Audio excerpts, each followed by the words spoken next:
que acontece com a gente, Davi, é que a gente é ensinado, pelo menos a minha geração foi ensinado, que você ser fiel a Deus está atrelado ao seu desempenho, aos seus entregáveis, àqueles critérios de sucesso que as pessoas estabelecem, tamanho de igreja, Uhum. relevância e influência do ministério, esse tipo de coisa. É meio como uma coisa que você vai se tornando dependente daquilo e você precisa vigiar muito.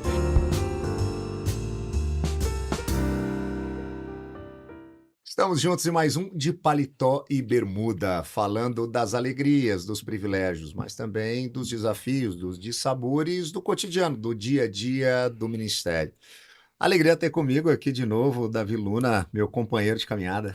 Alegria de estarmos juntos nesse podcast, nessa conversa, para mostrar sempre aquele lado daquela pessoa que está ali disposta a servir, mas também é um ser humano que precisa de cuidados, que precisa de amigos, que precisa conversar, que é o lado da bermuda. Geralmente sempre é visto como uma pessoa de paletó, uma pessoa, um oficial, mas também é uma pessoa como qualquer outra pessoa. E hoje a gente tem um convidado muito especial, né não? É verdade, Davi, a gente tem alguém que pode falar com propriedade tanto do dia a dia, do desafio, né, de estar no ministério, quanto alguém que pode nos ajudar a perceber como que é o coração das pessoas que estão vivendo isso. Afinal de contas, além de pastor, é alguém que tem um olhar clínico sobre essas coisas.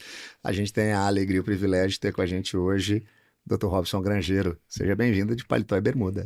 Na verdade, de paletó eu já estou, né? Eu vim direto do trabalho. Agora, É que o pessoal não está vendo a bermuda, né? Mas combinaria legal, seria um look muito joia. A gente combina que o próximo a gente faz em João Pessoa de bermuda, pode ser? Pode, e aí eu coloco a camisetinha regata aqui. Não, prazer demais, uma alegria estar aqui com vocês, com todo o pessoal da PECOM. Eu achei super legal essa ideia de paletó a bermuda. Acho que foi no alvo. Parabéns. Eu acho que é esse propósito aí, ajudar a perceber um pouquinho, né, de um lado que muitas vezes não aparece, de pessoas que estão à frente sendo vistas, mas de um lado que não aparece. E aí a gente já começa pedindo para você afrouxar o paletó, ficar mais à vontade e contar um pouquinho da sua trajetória. Rapaz, a trajetória já é longa, né? Esse ano eu completei 35 anos de pastorado, comecei muito jovem.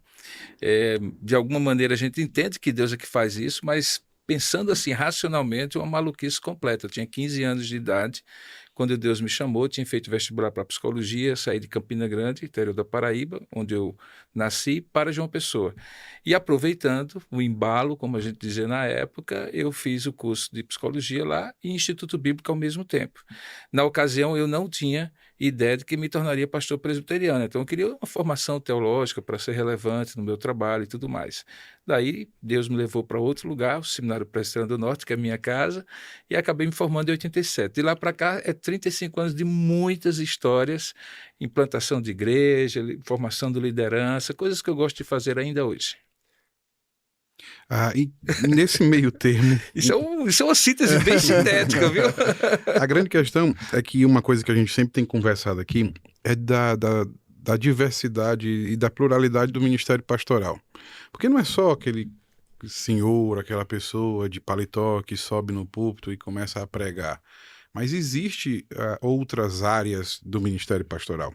E você hoje, dentro da universidade, dentro da academia, lidando não só com, desde crianças até doutores, formação de doutores, também com essa questão da psicologia e da formação de liderança. Conta para nós como é que é lidar em diversas áreas do ministério pastoral. Como é que funciona isso aí? Eu acho que, de certa maneira, o que eu vivencio é o que muitos pastores vivenciam, né?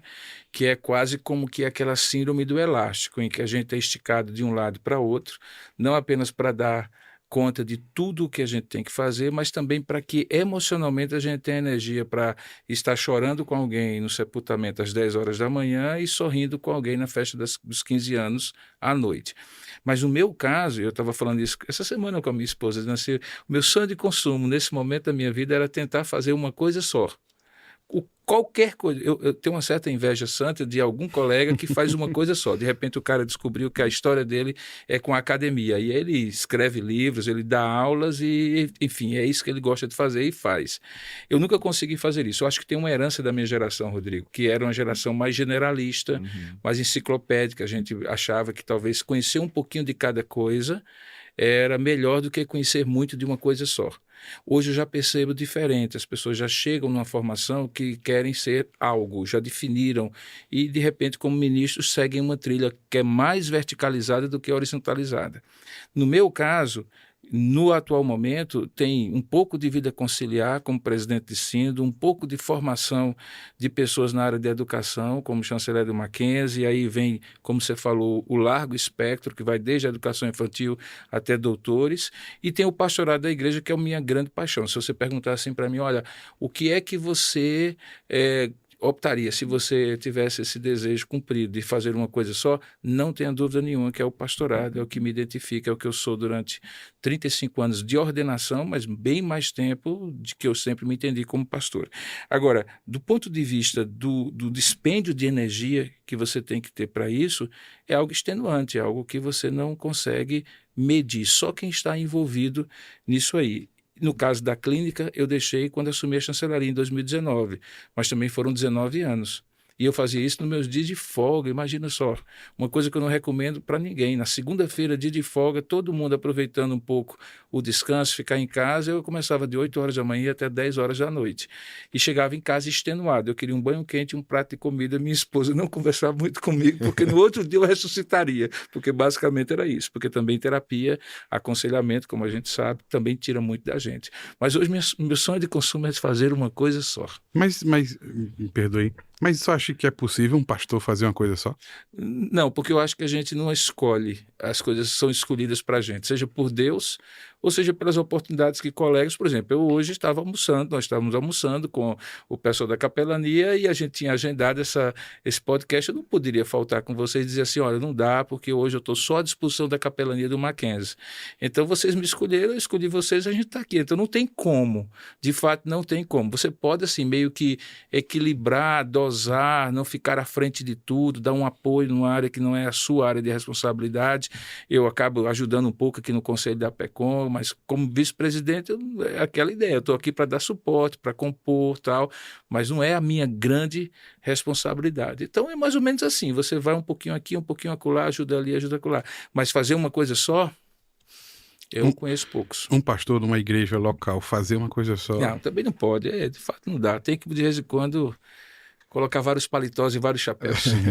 Ô Robson, como você disse, você foi sucinto na sua apresentação.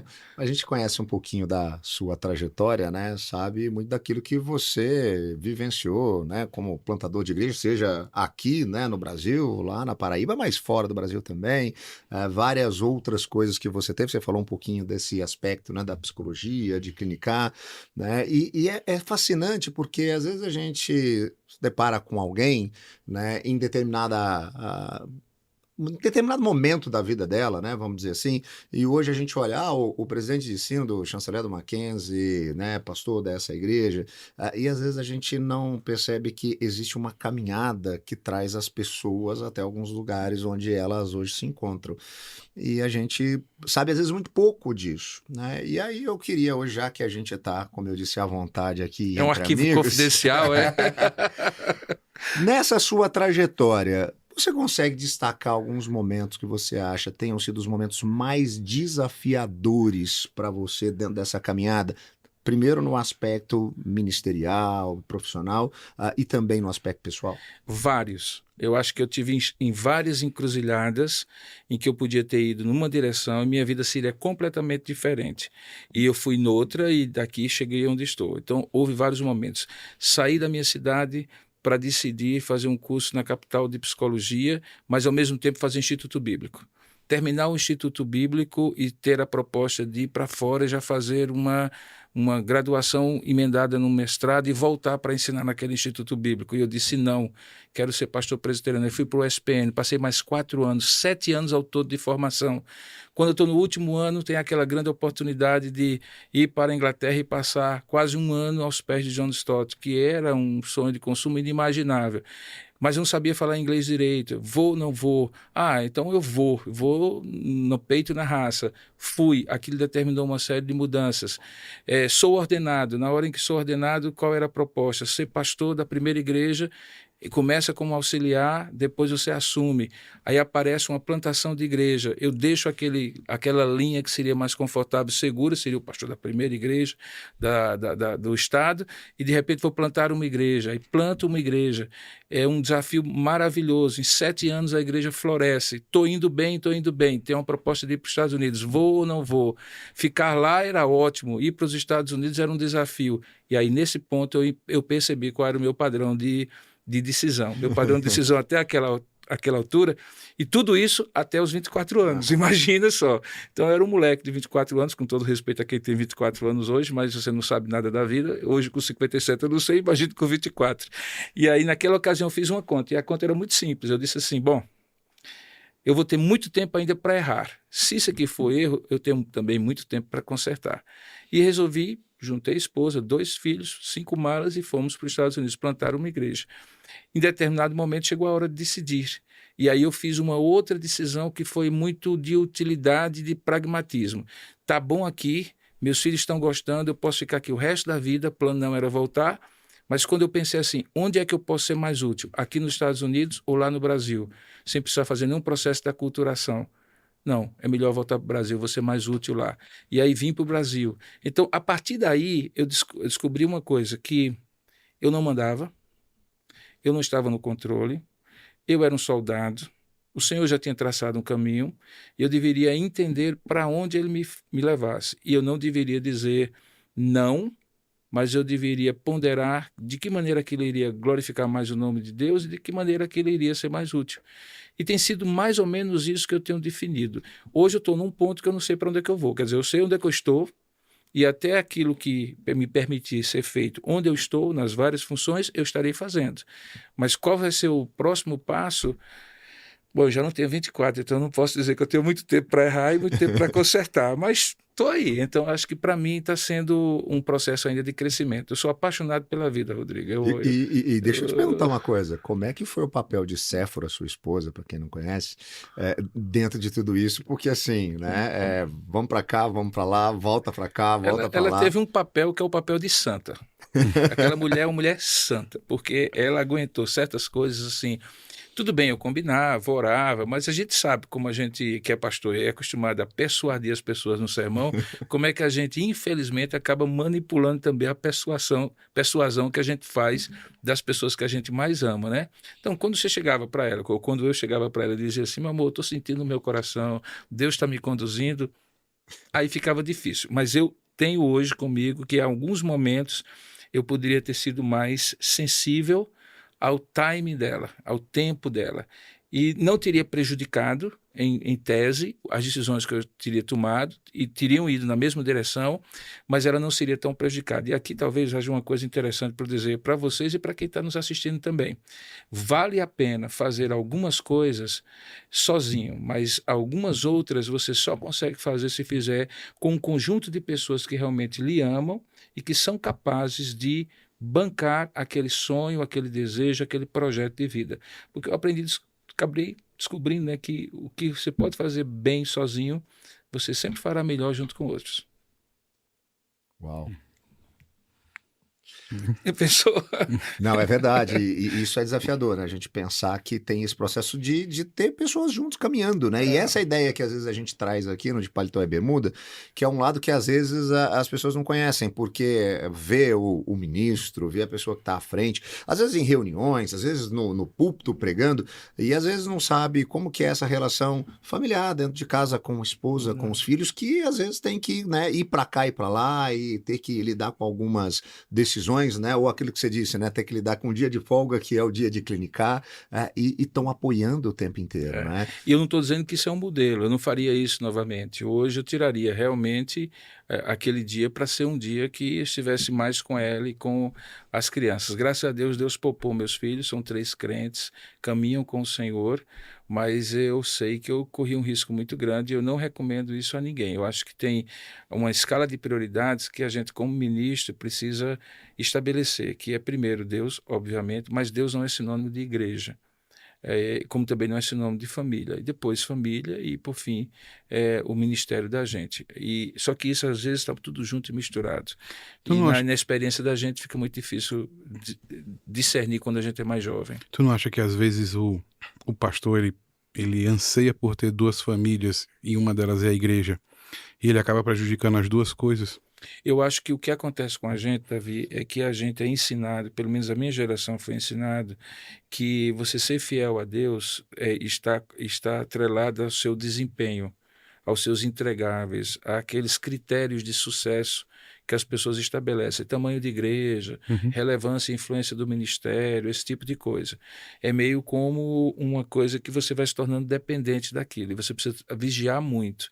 Quando a gente voltou dos Estados Unidos para plantar a igreja em Tambaú, eu coloquei na filosofia do ministério, já compartilhei com vocês, que eu preferiria ajudar a plantar 10 igrejas de 500 pessoas, que eu acho que é um número legal para um contexto urbano, do que ter uma mega igreja de 5.000 pessoas. E isso determinou uma série de coisas. Não é que eu acho que isso é a realidade de qualquer um ou para qualquer um. Para mim, facilita muito, porque senão eu entro na roda viva e aí eu acho que 500 é pouco, aí eu vou para 1.000, 1.000 é pouco, vou para 5.000, e aí o número se torna a minha identidade. E quando o número se torna identidade, quando o quantitativo mede o qualitativo da sua vida pessoal, ministerial, familiar, aí você se perdeu. Esse é o grande problema. Então, de fato, eu acho que existe uma pressão, até mesmo entre nós, pares, de avaliar as pessoas pelo sucesso do ministério delas. E isso é um veneno. E muitas das vezes você acaba sacrificando a sua família Sim, para ir não em prol tenho disso, né? dúvida. Você só tem 24 horas, só tem uma quantidade de energia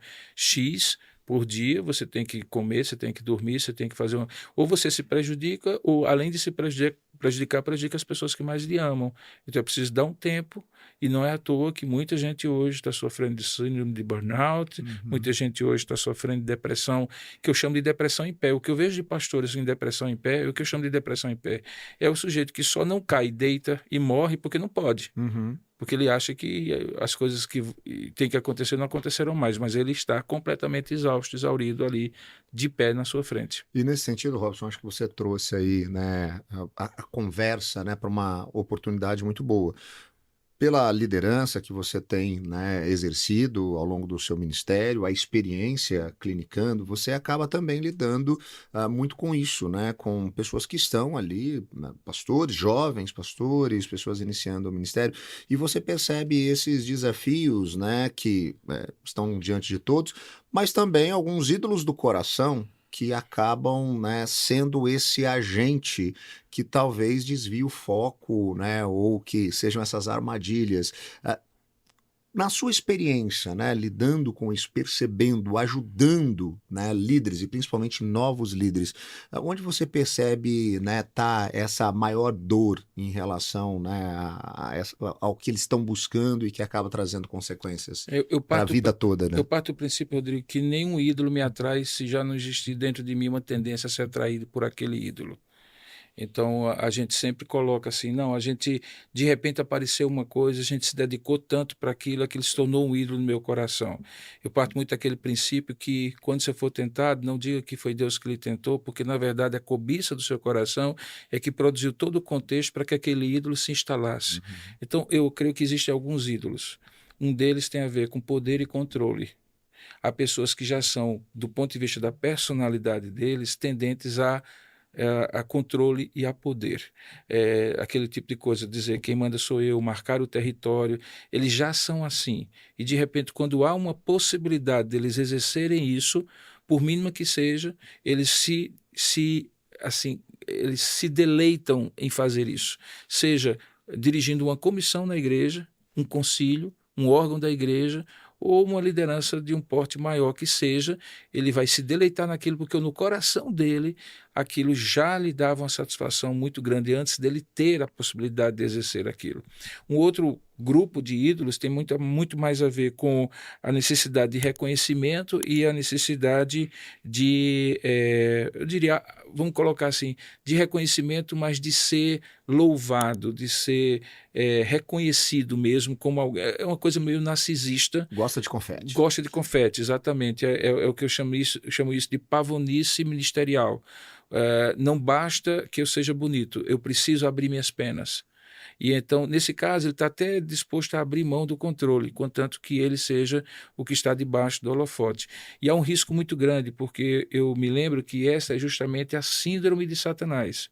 A síndrome de Satanás é a vaidade. A vaidade é um ídolo que se estratifica de maneira muito clara no ministério, quando você tem a necessidade de ser reconhecido, de ser louvado, até por coisas que realmente você é, mas que aquilo foi lhe dado e, portanto, você é portador, você não é o dono daquilo. Eu vi até o Al Pacino agora falando Alguma coisa. Vaidade é meu pecado. Vanity is my favorite sin. Exatamente. Então, é assim, exatamente isso. Então, o que eu percebo hoje nos jovens pastores, existe uma necessidade muito grande daquilo que eu chamo de falsa relevância. Eu me recordo que muito tempo atrás alguém me disse assim, é melhor você ser útil na cidade onde você está, do que você ser um inútil famoso na grande cidade para onde você quer ir. E muita gente não pensa dessa maneira, prefere ser o inútil na grande cidade para onde você quer ir, do que ser o útil na pequena cidade onde você está. Mas você não acha que isso é muito influência, ou isso ficou mais exacerbado nos dias de hoje, por conta dessa liquidez das redes sociais que a gente vive hoje?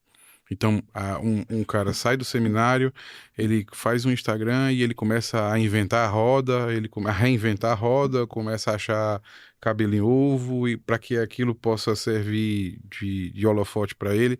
Ele tem uns 15 minutos de fama dele, depois ele precisa reinventar um novo monstro para combater, ele tem uns 15 minutos de fama dele, ele passa o ministério dele inteiro criando monstros, caçando monstros que ele próprio inventa para que possa ter relevância. Não, eu não tenho dúvida que essa cultura de celebrização, que basicamente é uma cultura que nasce com os acessos digitais e a cultura digital que amplia a sua comunicação para fronteiras que você não conhecia antes, para além de fronteiras que você não conhecia, isso alimenta. Mas, novamente, eu digo, essa pessoa, mesmo que não tivesse a rede social, ela já teria uma tendência que tem a ver com o coração humano dele, o cabeamento do coração dele, a configuração, é o calcanhar de Aquiles deles. Uhum. O que vai acontecer é que isso permite que ele assim vá a uma enésima potência, né? Quer dizer, tem certas coisas que eu vejo que são absurdas. Tem gente que tem conteúdo e tem X de seguidores. Aí você diz, não, vale a pena, o cara entrega alguma coisa e faz sentido. E tem gente que não tem conteúdo algum e tem muitos mais seguidores e likes, porque ele acaba fazendo da treta e de tudo mais uma maneira de ele estar na mídia. E estando na mídia se sentir bem porque é famoso. Então existe hoje uma cultura de celebrização muito arraigada no meio cristão, no nosso meio como pastores, e que tem a ver com o espírito deste mundo. Eu coloco isso dentro do espírito deste mundo. O espírito deste mundo você é uma celebridade por não ser célebre em nada. Hoje, a cultura de celebrização basicamente por que alguém é célebre? Não, ele é célebre porque ele é célebre. Ele não é célebre porque fez nenhuma coisa célebre. Ele é célebre porque ele é célebre. Então, há pastores e há líderes, e esse é o nosso risco, qualquer um de nós, por um motivo ou por outro, de nos tornar célebres não porque somos alguém que fez alguma coisa célebre, que pode ser celebrizada ou celebrada, mas porque simplesmente conseguiu achar uma veia, e a veia tem a ver com likes, com engajamento e uma série de outras coisas. Isso é, talvez, hoje, o grande inimigo silencioso do ministério das pessoas, dos jovens pastores e dos pastores mais experientes também, porque a gente acaba se sentindo um pouco, na minha geração, passado para trás por garotos que eventualmente descobriram alguma coisa que estava ali dentro dos nossos olhos e a gente não viu. Então também tem esse impacto sobre quem é mais experiente. Isso passa então, Robson, até por essa falta, né, de submissão, vamos chamar assim, né, de não ter alguém para caminhar, para trazer esse entendimento, né? A gente entende biblicamente que, né, o nosso coração é enganoso, nós estamos à mercê do nosso próprio coração, a gente está numa enrascada. E essa dificuldade, que por mais que a gente até ouve falar falar sobre mentoria, né? Essa coisa de não ter um caminhar, um discipulado, ou estar submisso a ouvir alguém, até que ponto esse tipo de coisa, de fato, né, no vamos ver, né, na hora real, ele traz esses problemas? Ele faz exatamente com que as condições de controle para esse tipo de postura não estejam postas. E quando você tem um vírus que tem um potencial tremendo e não tem nenhum tipo de defesa contra esse potencial de destruição, esse vírus vai se alastrar. Então vamos fazer dessa analogia o meu comentário. O meu comentário é: você tem uma tendência a buscar celebrização, buscar controle, ou reconhecimento, ou poder. A não ser que alguém diga assim: olha aqui no espelho quem você é e o que você está fazendo, você não se vê. Existe uma janela escondida que você não consegue olhar-se por ela. E talvez é aí que o discipulado, o grupo de pastoreio mútuo, a mentoria faz uma diferença. Mas mesmo quando isso é difícil de acontecer formalmente, porque se fala também muito sobre isso e se tem pouco. De vez em quando alguém diz assim: eu quero ser mentoreado por você, eu quero ser mentoreado por você, e quando eu vou pegar mesmo para dizer assim, então vamos caminhar junto, o cara escapa por ali, aquela coisa toda. Ou às vezes sou eu que não tenho tempo. Mas mesmo que isso não aconteça, esse tipo de coisa, por exemplo, você podia estar fazendo esse programa sozinho. Você podia estar fazendo sozinho.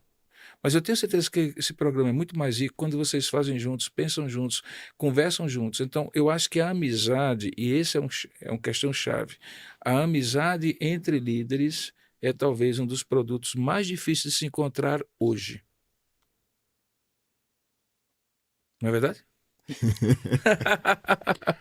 Amizade, assim, de conversar Sim. bobeira, de bater papo, de zoar com o outro porque é De palmeirense. viver a vida. E E esse é um outro aspecto, talvez, né, Robson, caminhando aí para a gente, né, entender um pouquinho daquilo que pode também, né, trazer alento, né, ao nosso coração. A gente falou muito de desafio, né, perceber essa importância de momentos ordinários, né, porque às vezes a gente está de paletó o tempo inteiro, né, pensando no momento extraordinário, naquilo que pode ser feito de maneira extraordinária, e a ideia da bermuda traz exatamente, né, essa questão do ordinário. O que os momentos ordinários, dos mais simples, como vamos sentar simplesmente, não para fazer uma reunião para tratar estrategicamente dos rumos da igreja ou para elucubrar sobre a teologia que vai mudar a história, mas vamos sentar para conversar um Conversar. pouquinho? Para conversar. olha, o momento ordinário torna a nossa vida ordinária, porque o grande problema nosso é achar que a nossa vida é extraordinária porque somos pastores e líderes.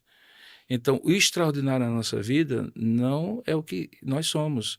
É a missão que foi nos dada por este Deus extraordinário. O extraordinário e especial é Ele. E Ele nos convidou, como seres ordinários, vivendo uma vida ordinária, a entrar nesse extraordinário que é Ele e a missão dele. Quando a gente, em alguns momentos, tem momentos ordinários, então a gente tem aquela concepção, aquela ideia, aquela vivência de quão ordinários nós somos. Nós temos boletos para pagar, nós temos dores de dente, dores de cabeça, nós cansamos. Recentemente eu estava pregando no final de semana numa igreja e eu estava hospedado na casa de uma família que me deixou muito à vontade, me receberam muito bem e tal. E quando eles me chamaram para almoçar, a gente tinha chegado da igreja, eu subi para tomar um banho, para depois a gente almoçar, e quando eles me chamaram para almoçar, eu imaginava que estava só a família, que tinha me deixado muito bem, e tinha pessoas que eu conhecia já há algum tempo, e eu desci de bermuda, literalmente, né? Eu desci de bermuda e camiseta, eu ia almoçar, eu não estava mal vestido, eu só não estava vestido de pastor, porque eu tinha uma gravata e um paletó há poucos minutos. E para minha surpresa, tinha outros dois pastores que eles tinham convidado para me acompanhar naquele almoço, uma surpresa que eles fizeram para mim, gente que eu conhecia há algum tempo, mas eles estavam de paletó e gravata. E o que foi mais interessante foi que o primeiro gesto que eles fizeram, já que você está de coisa, foi tirar a gravata e tirar o paletó, exatamente a proposta do programa de vocês. O que é que eu aprendi ali? Existe um anseio pelo ordinário, porque o extraordinário ele não é sustentável. Ele não é controlável. E também não é sustentável. Você não pode viver uma vida só de extraordinário. Eu já atendi pessoas, Rodrigo e Davi, que já foram famosas ou poderosas.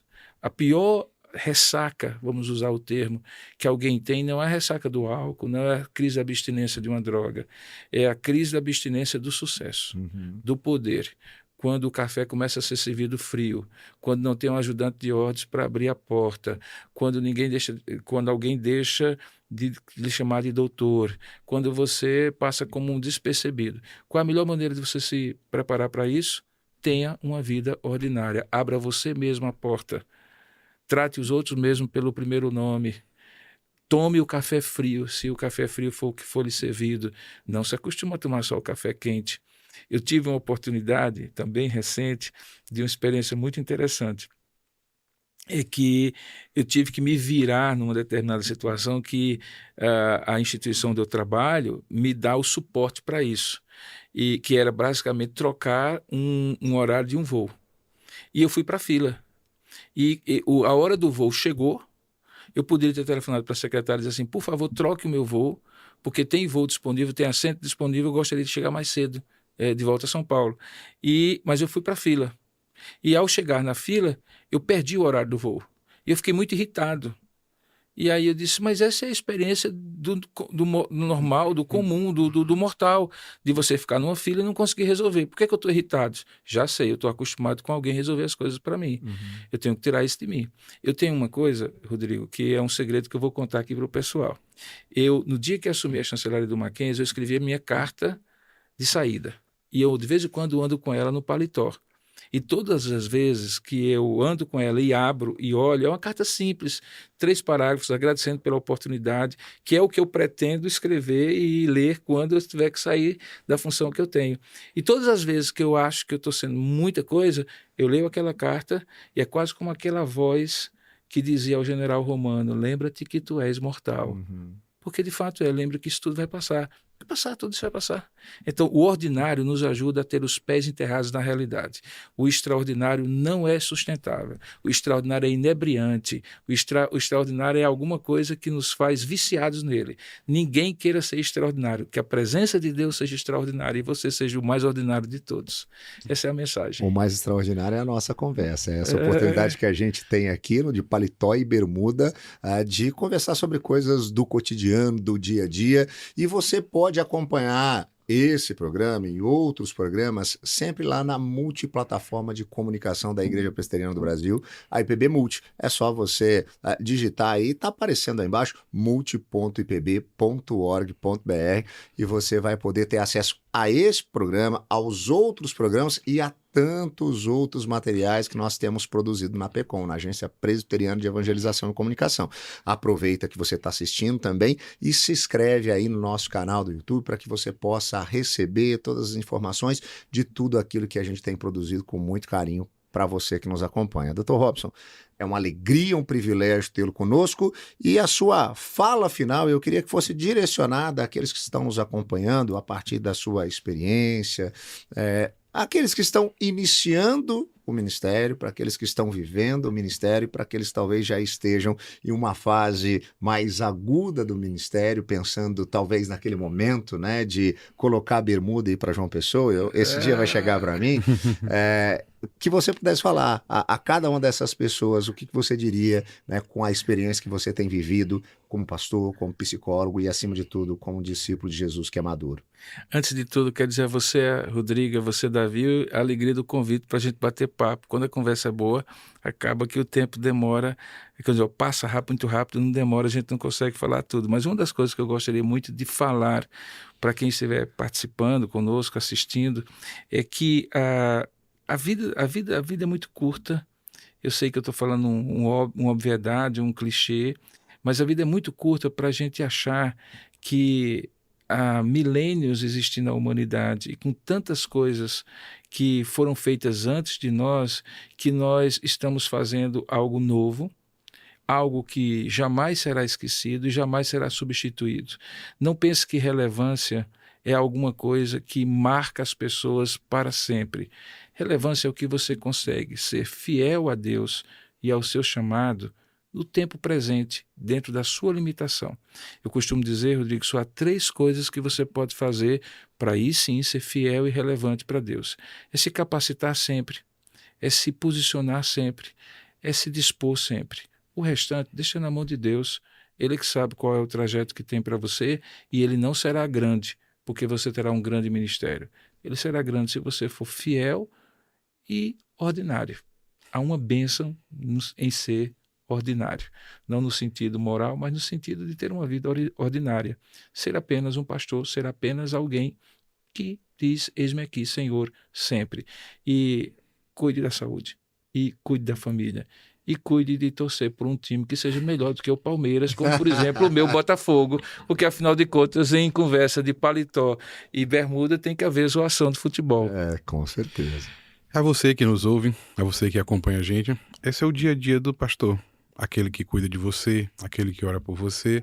E aí eu lhe convido a continuar acompanhando o podcast de Paletó e Bermuda, para que você possa entender um pouquinho desse ser humano que tanto lhe ama, cuida de você, prega para você, ora por você, suplica a Deus por sua vida. Ame seu pastor, porque ele gosta muito de você e precisa de você.